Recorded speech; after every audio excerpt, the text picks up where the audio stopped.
Today's lesson is about the song Halfway There. It's a pretty old song from the Revolutions Per Minute album, but it's still kicking ass and has a lot of emotion in it. This song is a great way to get into the old school style of Rise Against guitar playing.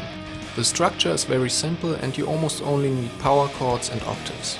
The strumming and some fast chord changes are something that can be tricky for beginners, but if you are at least a bit familiar with playing punk rock, this song will grow on you pretty fast. Complete beginners, I would recommend a song that is a bit slower. The structure of Halfway There is easy to memorize and the lead and rhythm guitar always got repeating parts. I will break down each part of the song and explain lead and rhythm guitar separately, so you can decide how you want to play this song.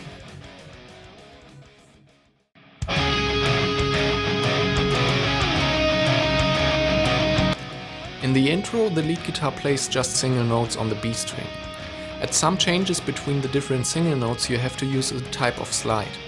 You hit the first single note and slide it to the next while keeping pressure on the string. Once you reach the following note, stay on it. The pressure of the slide will cause the note to ring without actually hitting the string with your pick. After that you play the note again, but this time with your pick. For the last 3 notes of this lick, you just hit the first note once with your pick, slide it to the second and then back to the first. If you do that fast enough and use a steady amount of pressure, the notes will ring on without hitting the string again. If you have trouble with that, you can just hit the last note with your pick too.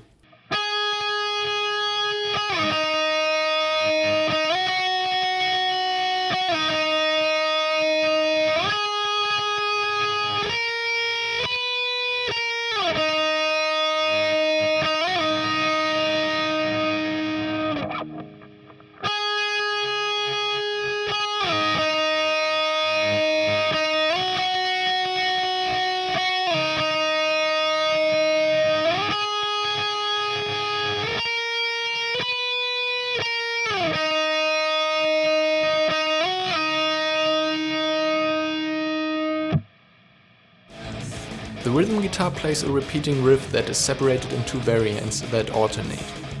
The bass of these are the same, only the endings are different. You start with a power chord on the 5th fret. Then you add a 7th note by pressing down the 6th fret on the B string. After that you can either lift up your middle finger and use the base of your index finger to push down the 5th fret, or you slide the middle finger down if you don't have enough strength in your finger. Now lift up every finger except the index finger and only play the G and the D string on the 5th fret.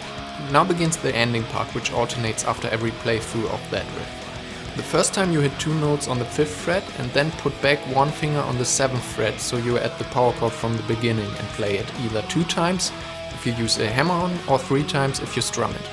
For the second variation, just leave the index finger in the 2 notes position and play it 4 times. Like I already said, these 2 variations alternate after every playthrough. For the strumming, it's important to know that the bass riff is played as triplets and the 4 notes at the ending are 16ths. To give you a better overview, just take a look at this chart. The time where you play the triplets, you play 1 open chord followed by 2 palm mutes. The 4 ending notes are always played open. The intro ends halfway through the second part of the riff on a 7th power chord.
After the intro, the main riff starts off.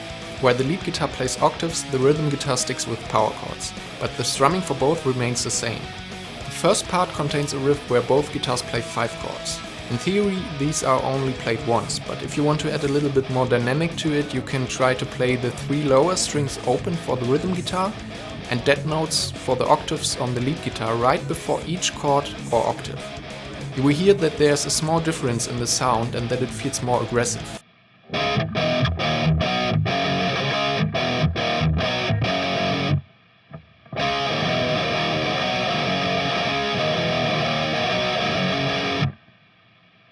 After you repeat the first part of the main riff 3 times, the rhythm guitar plays 2 power chords as 16th notes with alternated strumming, while the lead guitar does the same with an octave and an interval change on the G and the B string between an A major and an A minor third.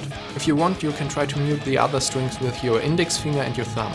Sometimes it can be tricky to change the fingers from the octave you played before to the interval that is more up on the fretboard on the other strings. Just practice that slowly first and without music, and then start to get faster each time. If you do that every day, your fingers and your muscles will memorize this move and you will get better at it by time.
During the verse only the rhythm guitar plays a riff with 4 chords.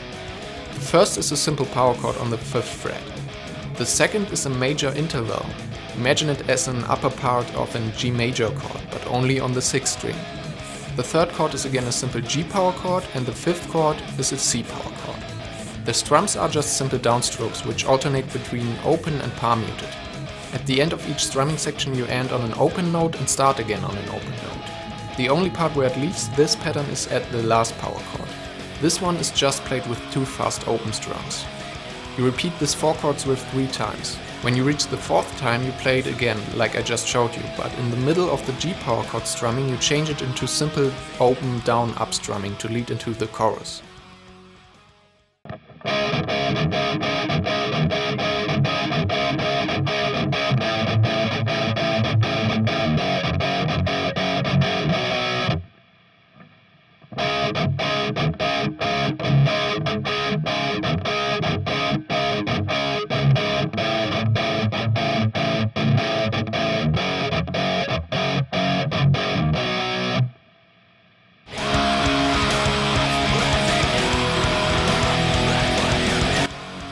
The chorus riffs of lead and rhythm guitar are again very similar. For the strumming you play a down up up up 2 times, followed by a down up up. If you're a bit insecure with playing 3 upstrokes in a row or can't keep the rhythm by doing it, you can also try to play down down down down 2 times and the down up down up. The only thing that is important here is to put an accent, so a little bit more strength on the first downs. This fits very well with the drums and results in a more emotional effect, which is important as the chorus is the point where the song gets more heavy.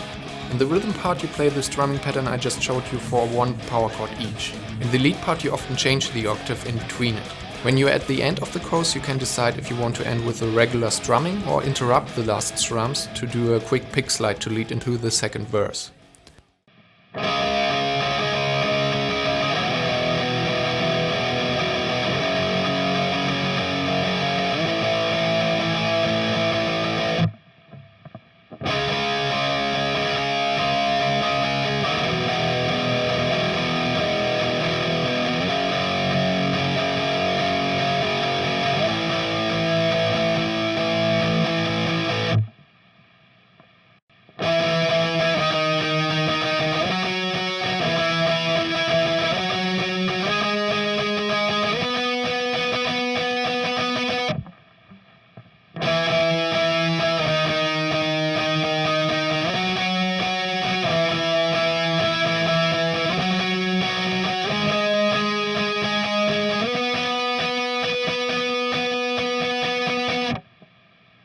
After the chorus, the main riff repeats as well as the verse and the chorus.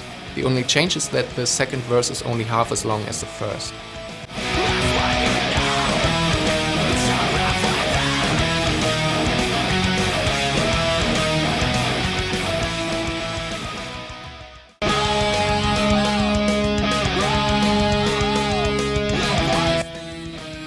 The bridge is only played by the lead guitar. Here you play only octaves again. Sometimes you need to do the sliding from the lead intro part again. Beside that, it's very slowly and easy to play. At the end of the bridge you can decide to play the octave or a pick slide again.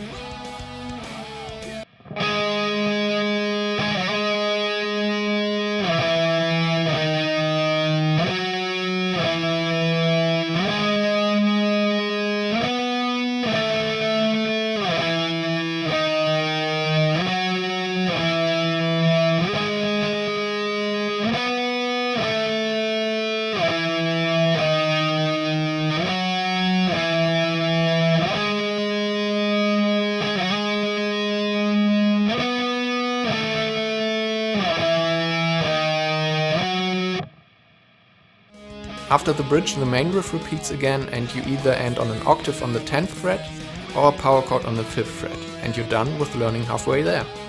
I hope this lesson could help you to understand this song and bringing you forward with your guitar playing. If you have any questions left or are having trouble with playing it, feel free to ask me in the comments. I do my best to answer them. So that's it for today's video. Check out my community page during the next week to vote for the next Rise Against song in the upcoming lesson. And be sure to subscribe so you don't miss out any other of my videos. Thanks for tuning in and I see you in the next video.